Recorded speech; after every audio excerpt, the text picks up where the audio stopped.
hacer para la bendición? Las farolas del instinto se encendieron, ahora se ve mejor.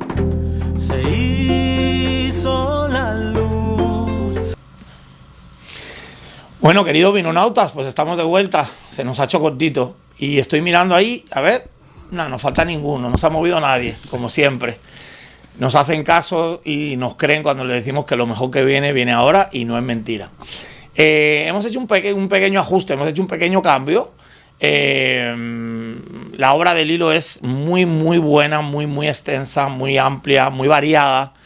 Y yo, hay una parte de la obra de Lilo que a nosotros nos gusta mucho y nos interesa mucho, de una parte última, final, con un mensaje que creemos que debe calar y que creemos que deben escuchar, y por tanto vamos a ampliar y adelantar la sección de mi amigo Pablo.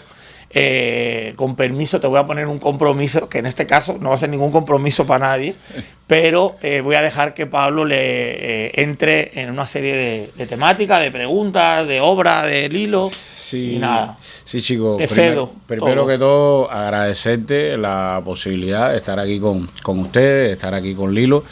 Quiero que sepan algo. Aquí el compromiso no existe porque estamos entre guajiros. Entre guajiros que somos de la misma provincia, que no somos del mismo municipio, pero somos del campo. Nos entendemos con la mirada. Lilo, voy al centro. Te decía ahorita que pude estudiar tu obra, pude leer, pude ver otras entrevistas, material estudio, y hay algo que me marcó y que me llama a la reflexión, la influencia que tuviste de tus mayores, o sea, abuelo, papá. Yo escuché en una entrevista que te hicieron una expresión muy bonita sobre tu abuelo. Me gustaría que le repitieras a los que nos ven y nos escuchan, esa percepción que tienes de tu abuelo. No sé qué diría exactamente, pero mi abuelo Rafael, el padre de mi madre, mi abuelo materno, también Rafael era mi abuelo paterno, pero no lo conocí, murió cuando mi padre tenía 8 años. Pero mi abuelo materno siempre me dijo que esa dictadura no servía.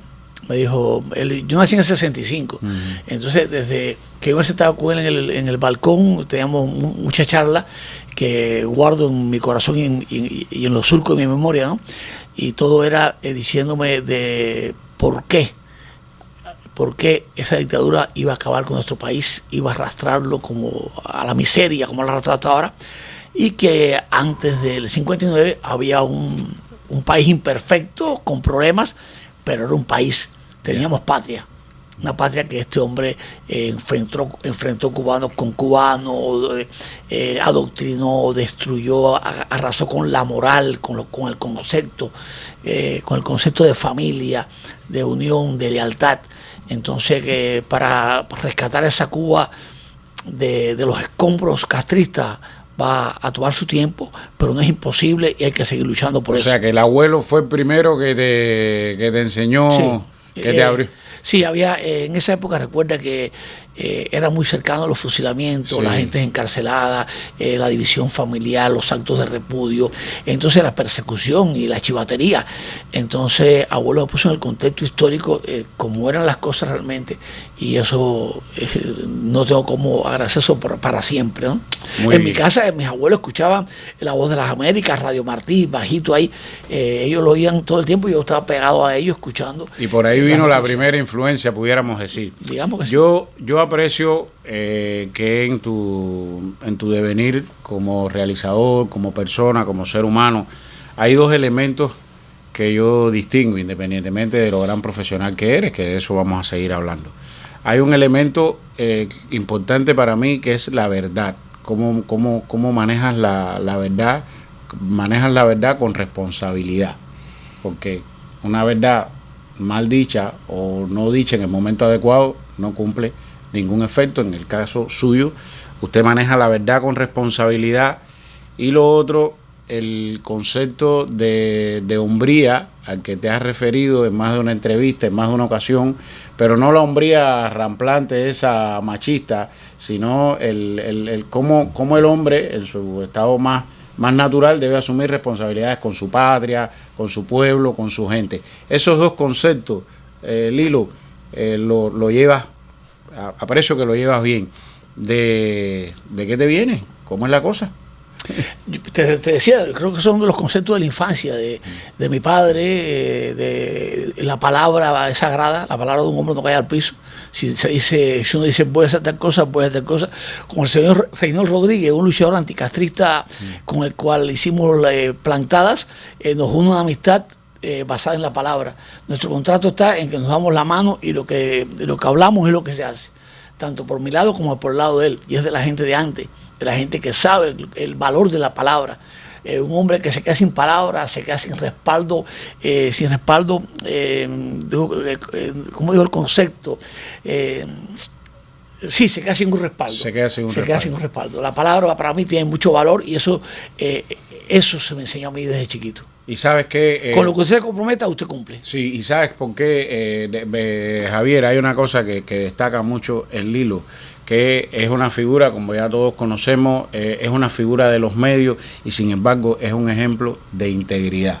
No chisme, no brete, no detrás de 4 likes diciendo cosas incoherentes, incongruentes. Por eso te decía que me llama mucho la conceptualización que tienes. Ahora, La muerte del gato, La casa vacía, otros cortometrajes, Plantado, o sea, tu obra, alguien pudiera pensar que estás hablando del pasado, pero no es una obra en pasado.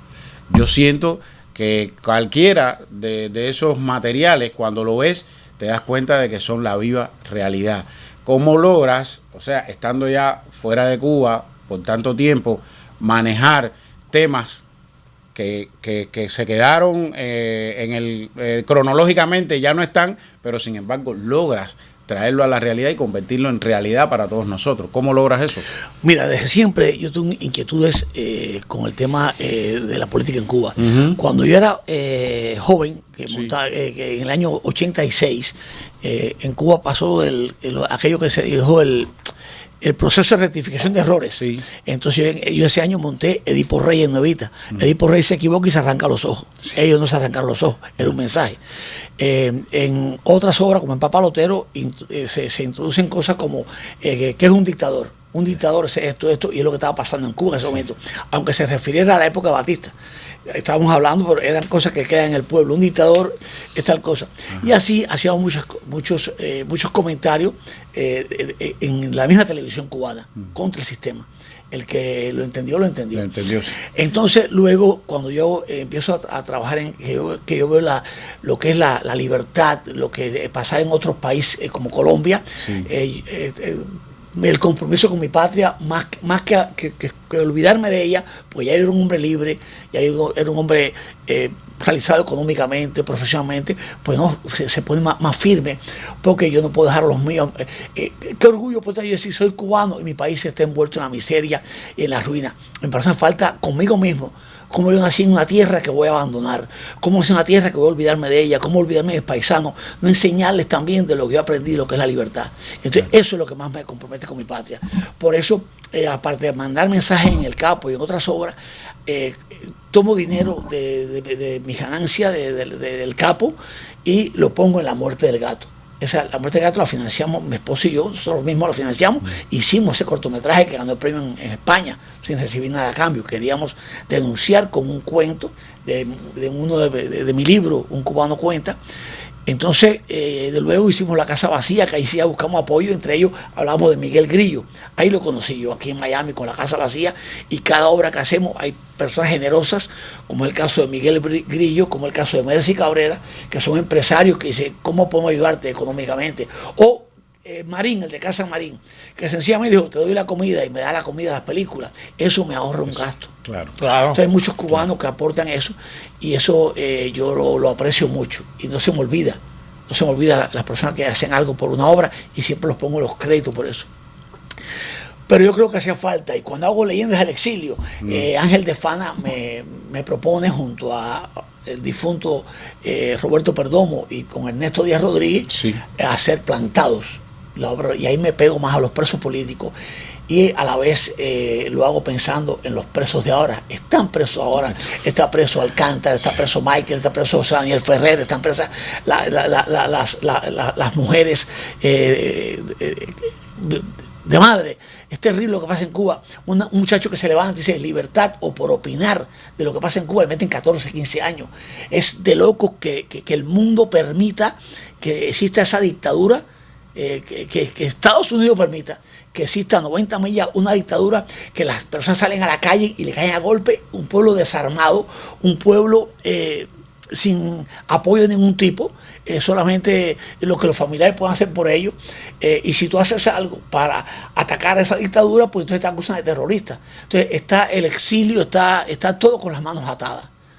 Entonces yo creo que hay que llegar a un acuerdo, que la dictadura tiene que salir de poder de alguna manera, ya sea con el pueblo en las calles, ya sea, no sé de qué manera, porque no tengo la varita mágica, si no ya se hubiera caído, pero de que tiene que terminar ya. Son 66 años de un pueblo viviendo en agonía. Entonces, ¿cómo se permite eso?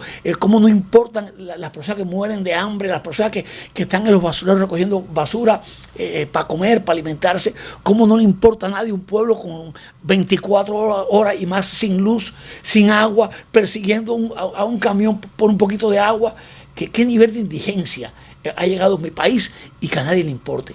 Y que tú llames a un actor acá y te vas a hacer una obra política. Dices, no, que tengo mi madre en Cuba, mi padre está en Cuba, mi madre está en Cuba, mi hermana está en Cuba. Lo que hay que tener un poquito de dignidad y decir, mi país está siendo arrastrado por una dictadura. Eso no tiene otro nombre. Eso es un genocidio, lo que se comete en mi país día a día. Los presos políticos, si el pueblo está viviendo como vive, ¿cómo estarán esos presos en las cárceles?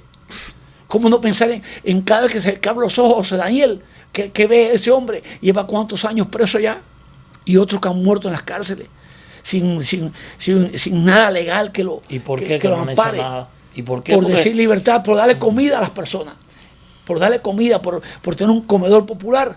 Ese hombre va preso porque está incitando, imagínate, como si comer no fuera un derecho humano. Entonces, el colmo de la estupidez, cuando esos hombres dijeron abajo los derechos humanos. ¿Te acuerdas de ese claro video? que me acuerdo. Me cago en la madre de los derechos humanos. Sí. ¿Qué es eso? ¿A qué nivel de idiotez ha llegado ese pueblo adoctrinado por la dictadura? Estamos a tiempo de salvarlo, pero vamos a hacer algo. Hay un experimento, ahora cuando hablábamos de eso, y discúlpame que me haya extendido un poquito, ¿no? No. Pero hay un experimento que lo aplicó otro dictador. Porque usted ahorita hablaba de la dictadura. Los dictadores ni son buenos ni son malos, son dictadores y malos todos. Por supuesto. O sea que ahí no hay De acuerdo. dualidad. Ahora bien, hay un experimento que yo creo que es el experimento que bien le sirve a Cuba, que es la famosa gallina de Stalin. Sí, lo conozco. Lo conoces, ¿no? Sabes que Stalin cogió una gallina, le arrancó las plumas, casi todas las plumas, y en su oficina le echaba granito a granito de maíz, y cuando la gallina llegaba donde estaba Stalin, se le echaba a los pies. Entonces, yo creo que ese es un experimento que bien nos cabe a los cubanos, porque además no me siento ajeno a nada de lo que está pasando en Cuba. Entonces, yo creo que ese es un tema que a mí me parece que puede ayudar a entender de alguna manera lo que está pasando en Cuba.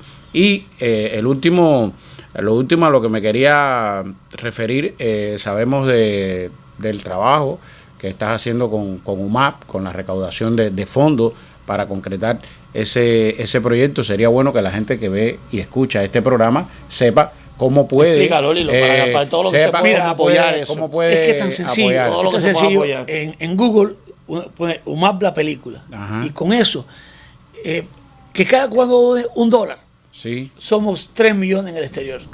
Yo no quiero 3 millones. Nosotros hacemos la película, las películas las hacemos con lo que vale un día de rodaje de una película de bajo presupuesto en Hollywood, que son $500,000. Con eso hacemos una película Entera.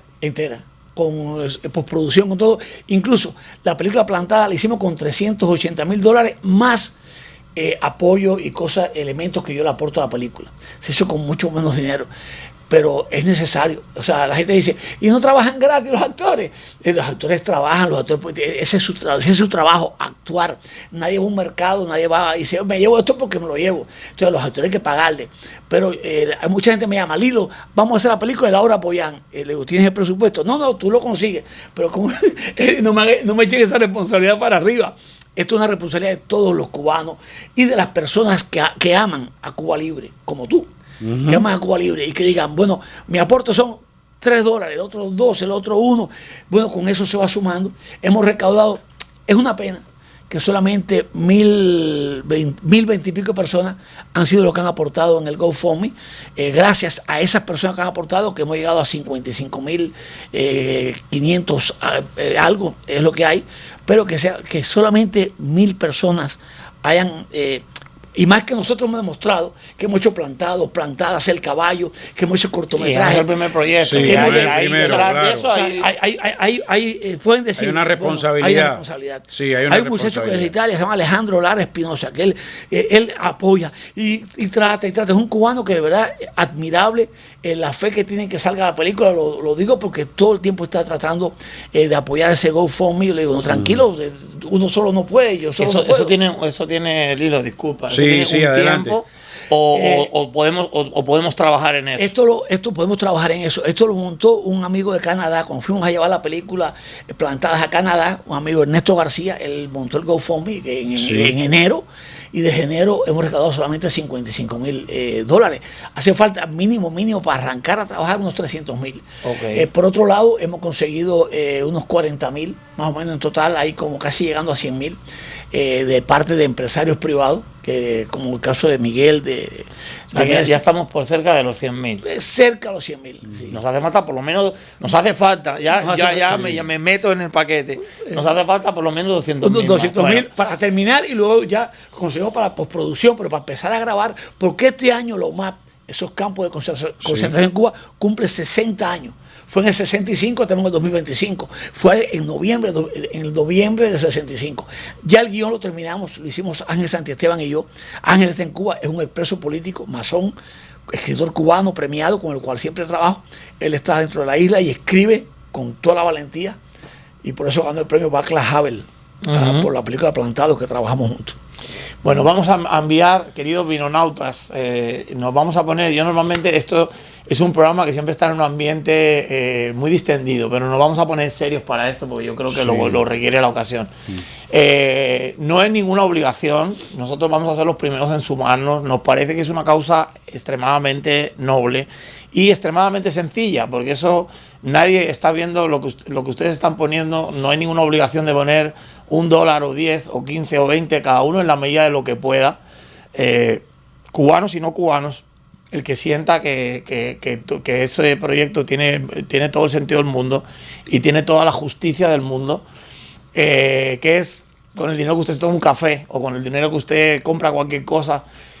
Ahora nos va a explicar Lilo exactamente dónde se puede hacer el GoFundMe, y nosotros desde aquí les pedimos que por favor, nosotros lo vamos a hacer, Pablo. Ya lo estoy haciendo. Lo vamos a hacer. Fíjate que me dice y todo, me estoy poniendo hasta... vamos a pedirles que apoyen esta causa tan noble y tan bonita, y este proyecto que Lilo podía estar haciendo otras cosas, intentando ganar dinero de otra forma, y sin embargo está ocupando su tiempo y su talento en luchar por algo que realmente es muy justo. Entonces les pedimos desde aquí, ahora Lilo va a explicar cómo se puede hacer para que el que no lo sabía, vamos a pensar que mucha gente no lo ha hecho porque no lo conocía y no lo sabía, y mucha gente hoy lo va a saber y lo va a conocer por este medio, y les pedimos por favor que lo apoyen porque de verdad merece la pena. Lilo, por favor, explícanos cómo lo puede hacer la gente. Mira, si hay un empresario que quiere hacerlo a través de una non-profit, nosotros tenemos la Fundación Cine Exilio, que fue creada para esto, para hacer películas, porque si nosotros no hacemos plantadas, nadie sabe qué pasa con los presos políticos en Cuba. La palabra estoy plantado y la gorra de plantado en Cuba y demás resurgió a partir de estas películas y sensibilizamos al mundo, y no es que no tengamos resultados.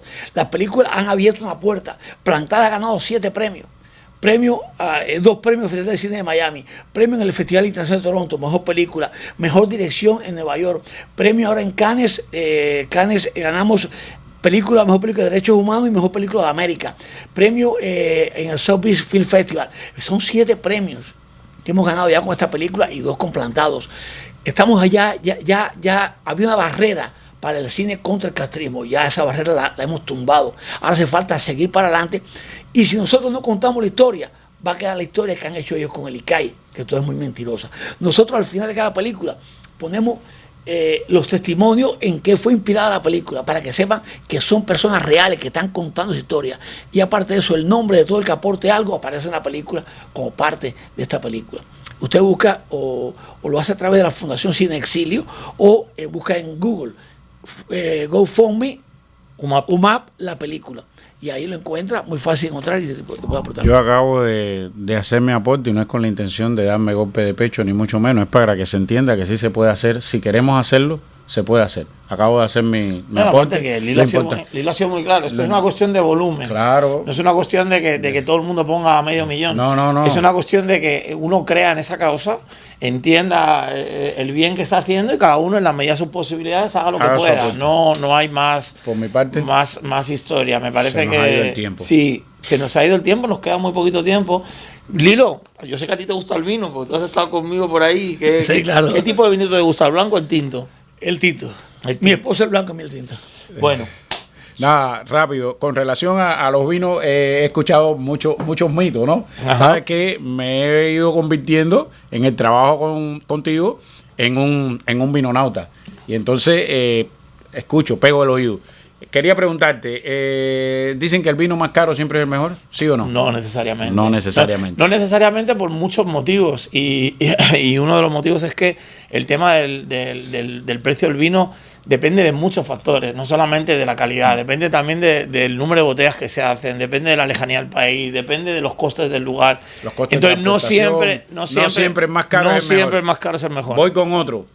¿El vino tinto debe servirse a temperatura ambiente siempre? No necesariamente. Aparte que estamos hablando que hay muchos tipos de vino tinto. Mira, Ajá. para empezar habría que especificar si es vino joven, si tiene crianza, si no tiene crianza. Por ejemplo, los vinos jóvenes tienden a servirse más fresquitos, incluso por debajo de temperatura ambiente. Se ponen incluso los que no tienen madera. Todos los que tienen crianza normalmente sí tienen que estar un poquito por debajo de temperatura ambiente. Cada vino tiene su temperatura. ¿Cierto que el blanco frío, muy frío? Si es malo. Vamos a ver, si tú te tomas un helado, Sí. ¿qué siente tu lengua? El frío. Y tu garganta no siente nada. No. Si un vino blanco es bueno y necesitas aroma, sabor y necesitas cosas, necesitas que el vino esté frío, pero no congelado. Si el vino está congelado, No. matas todo lo que tiene No. el vino. No, o sea, es imposible que tú me digas que puedes sacar un aroma o que puedes sacar un olor o de algo que está tan frío, congelado. que no, o sea, bien. eso es mentira. Vino sin corcho no es bueno. ¿Cierto o falso? Falsísimo. Para empezar hay que hablar, eso es un mito, eso es una leyenda urbana que de alguien no entendido que no separa los tipos de vino. Mira, Ya. para empezar, vinos que necesitan corcho, obligatoriamente los vinos con crianza, porque eso mantiene el que se sigan manteniendo igual que si estuvieran en la barriga. Pero, por ejemplo, los vinos jóvenes en absoluto es necesario que tengan corcho, porque no necesitan nada de eso, no tienen aporte más que de la fruta. ¿Y qué es lo que pasa? Que hay países que no son productores de corcho. Ya. Por ejemplo, Nueva Zelanda tiene unos vinos blancos, Sauvignon Blanc, espectaculares, pero allí no hay corcho. Ahí no hay corcho. Eso es corteza al cornuque, allí no hay. Entonces, para los vinos que lo único que necesitan es envasar y cerrar y que no entre el oxígeno para que el vino no se dañe, te da exactamente igual ponerle un corcho sintético. Te da lo mismo ponerle un tapón de rosca, un screw cap, o te da lo mismo ponerle un corcho, que normalmente los corchos que se le ponen a los vinos jóvenes, Sí. normalmente son corchos muy sencillos que son de aglomerado, no son ni siquiera corcho real. ¿El vino siempre mejora con la edad? ¿Sí o no? No, mentira. Mentira. Estamos rompiendo mitos aquí. Mentira. Mira, por ejemplo, todos los vinos, el vino joven, el vino de crianza, tienen un momento. rango. Acuérdate que eso es un organismo vivo. Ok. Eso no es una planta ni una mesa. Es un organismo vivo que evoluciona. Entonces, por ejemplo, el vino blanco, el vino joven, Sí. tinto blanco, no importa, el vino joven, normalmente lo lógico es tomártelo el año siguiente que se produce como máximo 2. A partir de ahí empieza a defender su calidad. Y los vinos con crianza también tienen un tiempo en función. Solo algunos vinos muy añejos, algunos vinos de excesiva calidad, puede ser que en algunos casos mejoren en la botella con el tiempo, pero no todos. Voy con otro mito. Dice que la comida a base de pescado no combina con el vino tinto. Negativo, depende del pescado. Va. Tú no me puedes comparar un pescado suave con un pescado fuerte. Mira, vamos a enviar un mensaje a los vinonautas para que hagan la prueba en su casa. Fíjense qué sentido se lo voy a poner. Para tirar este mito por el piso. Al que le gusta el pescado, hágase en su casa un buen salmón. Un buen salmón, un pescado, pero un salmón, que es un pescado potente con cuerpo. Y prueben a tomarlo no con vino blanco. Prueben a tomar ese pescado con un Pinot Noir. Que si puede ser francés o de Oregón, mejor. De cualquiera de los dos lugares yo les recomiendo, si tienen la oportunidad de comprar un buen Pinot Noir francés, un salmón, no le echen salsa, un salmón a la plancha con un Pinot Noir francés y van a ver ustedes qué cosa más maravillosa. ¿Por qué? Porque es verdad que el vino blanco va con pescado cuando el pescado es suave, pero cuando el pescado empieza a coger fuerza, el vino blanco a veces no tiene suficiente cuerpo para acompañar la potencia, por ejemplo, de un salmón o de un pescado fuerte. Así que no necesariamente funciona así. Bueno, hasta aquí algunos de los mitos que hemos escuchado. Tenemos otros, pero el tiempo tiempo nos mata. Y te voy a ceder para que despidas si lo consideras. Perdóname. Dime. No, vamos a decir una cosa muy rapidita en el tiempo que nos queda. A mí me gustan los vinos de una cosa que le debo a Estados Unidos. Yo ya era sommelier allá, pero allí en España se cata mucho vino porque somos principales productores, se cata mucho vino de España, de Italia, de Francia, de todo lo que tenemos alrededor. Y realmente Estados Unidos me dio mucha riqueza de catar vinos de muchos lugares. El vino de California es un vino muy diferente al español, pero es un vino muy rico, ¿no? Más afrutado, es un vino diferente, pero es un vino... Hoy tenemos aquí delante de nosotros, seguro que nuestra realizadora nos lo puede mostrar, un vino de California. Me dicen que como si yo tuviera manía a los vinos de otros lugares. No, me encantan los vinos de otros lugares. Esto es un vino de California, esto es un vino de Napa Valley. Mis lugares preferidos de California son Napa Valley, son Sonoma, Paso Robles, me encanta. Hay lugares que se hacen unos vinos muy ricos. En este caso... Napa Valley es famosa por el Cabernet Sauvignon, pero a mí me gusta ir contra el tráfico y traer cosas originales. De mi bodega personal es un Merlot. Es un vino muy suavecito, muy afrutadito, con el que vamos a brindar ahora cuando acabe el programa. Y bueno, nada, para que vean que me gusta el vino de todos los lugares. Ya prácticamente estamos despidiendo. Queremos darle las gracias a Lilo porque ha sido precioso tenerte aquí. Hemos aprendido muchísimo, nos hemos sentido muy identificados con las cosas que nos has dicho. Te agradecemos muchísimo. Gracias, Javier. Aquí tienes tu casa con nosotros siempre y muy agradecidos. Y vamos a despedir el programa. Y vamos a decir lo que decimos siempre para despedir el programa. Señores, beban vino. Beban vino. Tienen que beber vino. ¿Por qué? Porque nunca una historia interesante empezó con una ensalada. Así que nada, beban vino. Hasta el siguiente programa. Vino y placer para la bendición. Las farolas del instinto se encendieron, ahora se ve